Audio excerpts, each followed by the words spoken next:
J'ai communiqué avec un agronome pour essayer de comprendre justement que signifient ces demandes de dérogation.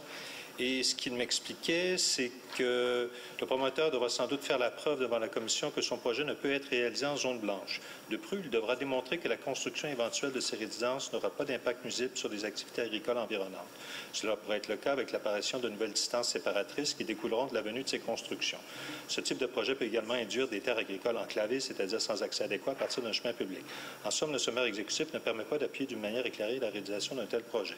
Je comprends que ça relève d'une autre ville au sein de l'agglomération, mais face à de telles réserves, je ne pourrais appuyer ce projet. Donc, j'imagine que c'est une demande de vote plus clairement que vous demandez. Excellent. Oui, tout à fait. Mme Savard, allez-y.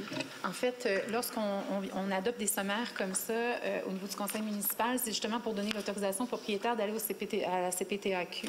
Donc, et c'est à eux ensuite de prendre la décision si le propriétaire peut ou pas aller de l'avant dans le dézonage. Donc, nous, on n'a aucune possibilité de dézoner une terre agricole sans avoir passé par la CPTAQ. Donc, lorsque les demandes viennent des propriétaires, nous, de notre côté, on reçoit la demande. C'est sûr qu'il y a une analyse qui est faite quand même, mais la décision ne nous revient pas, revient quand même à la CPTAQ. Donc, je trouvais ça quand même important de vous le dire qu'on n'a aucun pouvoir décisionnel là-dessus. Merci. Le vote est